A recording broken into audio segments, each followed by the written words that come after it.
si Brother Pansus nawala na. O nag-backslide na. Ay, backslide ka na rin. Di ba? Kaya hindi natin pwedeng sabihin na bunga tayo ng isang tao, kundi bunga tayo ng ating Diyos. Amen? Amen?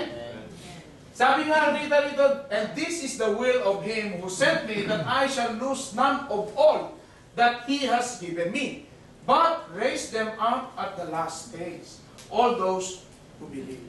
Lahat ng pumilala sa ating Panginoong Hesus ay, di ba, walang mawawala. Maaari sasabihin mo, paano yung iba nag-backslide? Yung iba nawala na lang. May panahon din yung mga yun. Kasi God will snatch them. Dadalhin at dadalhin ka. Gagawa ang sitwasyon ng Panginoon upang maibalik ka niya muli. Bakit? Kasi tatak ka na ng Diyos eh. At pag ikaw tatak na ng Diyos, mapapahiya ang Diyos pag ikaw nag-backslide. Amen? Mapapahiya ang Diyos pag ikaw ay nagpatuloy sa maling gawain. Ayaw ng Diyos yun. Bakit? Kasi dinala ka na nga niya rito eh. Dinala ka na nga niya sa paanan ni Jesus. At nais niya na magpatuloy ka. Kanya lang minsan, dumarating sa buhay natin yung sumisemplang-semplang tayo. Hindi natin maalis yan. Hindi po natin maalis yan. Pero alam niyo po, kahit sumemplang tayo ng ilang beses, dadalhin at dadalhin pa rin tayo ng ating Panginoon sa paanan ni Jesus.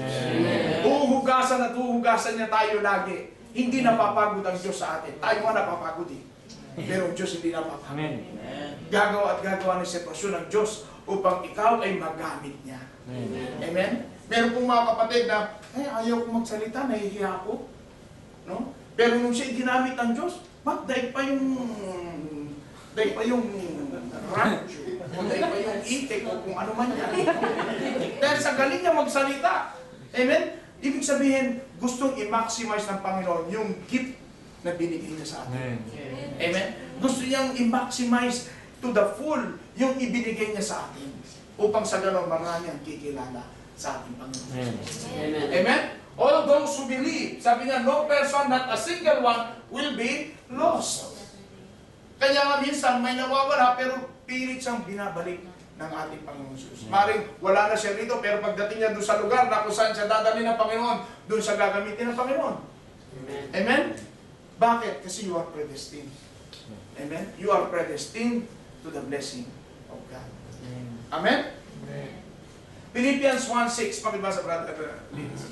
Being confident of this, that he who began a good work in you will carry it on to the completion until the day of Christ Jesus. Until the day of Christ Jesus. Sa 2 Timothy 4:18, Brother Randy. The Lord will rescue one from every evil attack and will bring me safely to His kingdom. To His heavenly kingdom. To Him be glory forever and ever. Amen. Amen. Tignan niyo po rito. The Lord will rescue me from every. Hindi niya sinabi na the Lord will rescue me from some of every evil attack. Or from every evil attack. So the Lord will rescue you from every. Sa lahat ng gawa ng demonyo, i-rescue ka ng Panginoon.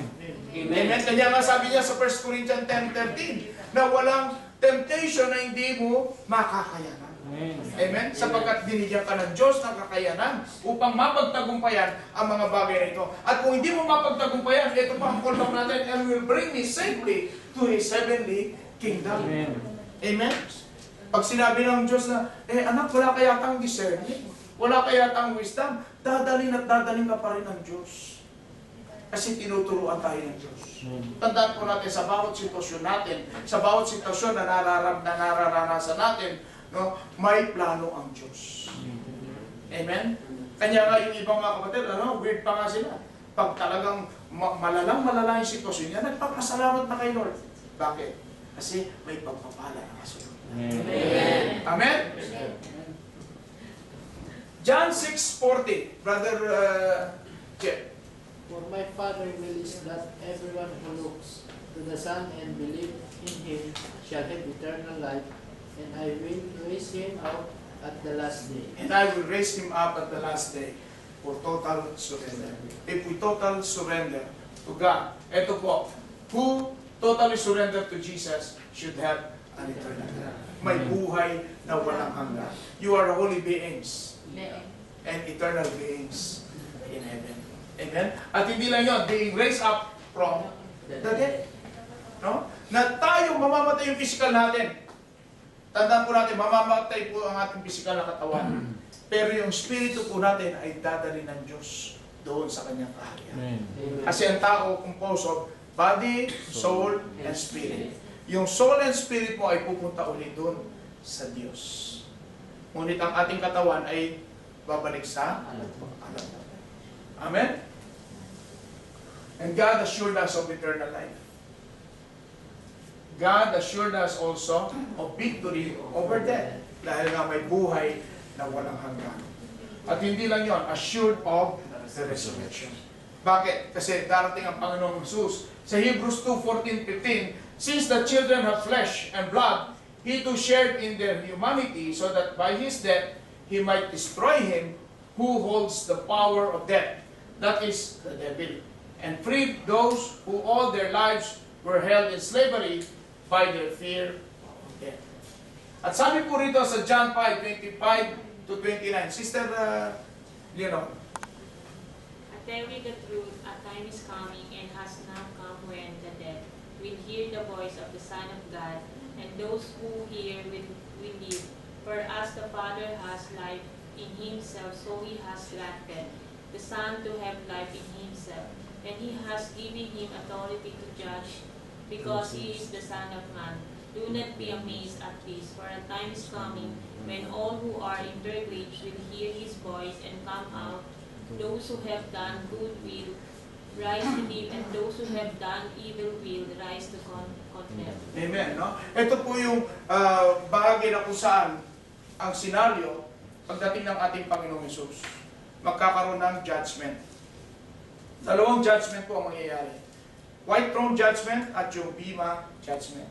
Yung white throne judgment doon sa mga tao na hindi kumilala sa ating Panginoong Hesus. Palagay ko lahat dito ay kumilala sa ating Panginoong Hesus. At kung tayo kumilala sa Panginoong Hesus, meron pong Bema judgment. Yung Bema judgment ayon sa ginawa natin na nakalugod sa Diyos. Yun lang, dali mo yung isang chismosa sa paanan ni Jesus, may reward ka na. Amen? Yun lang, magpagamit ka sa gift na binigay sa iyo ng Diyos, may reward tayo. Amen? Dahil nais ng Diyos, dinala niya na tayo dito para sa ganon, ang mga tao na hindi pa kumikilala sa Diyos ay kumilala rin katulad natin. Amen? Kanya huwag tayo maging secret agent. Secret agent ako, kami born again. Hindi mo nga masabi-sabi, born again ka ba? Hindi, revive. Born again ka ba? Hindi, renewed. Born again ka ba? Born again. Diba? Sabihin mo, pagmalaki mo. Amen? Bakit? Tignan nyo. Kung ikaw kaibigan ka ng shake, magpapalitrato ka pa nga eh. Di ba? Kung kaibigan ako ng shake, nakamayan ko yung shake. Di ba? Pero pag ikaw, born again, hindi, ano yata yun eh, full gospel yata yun eh. No? Born again, sabihin mo, born again ka? Ipagmalaki mo, ano ba meron na? Kasi gagamitin ng Diyos yung sitwasyon na yun. Ano ba meron yung born again na yun? Di ba? Umpisa mo ng share lang. Hindi pa ako sanay. Hayaan mo ang Holy Spirit na magturo sa iyo. Amen? It is the Holy Spirit na pwede tayong turuan ng Holy Spirit.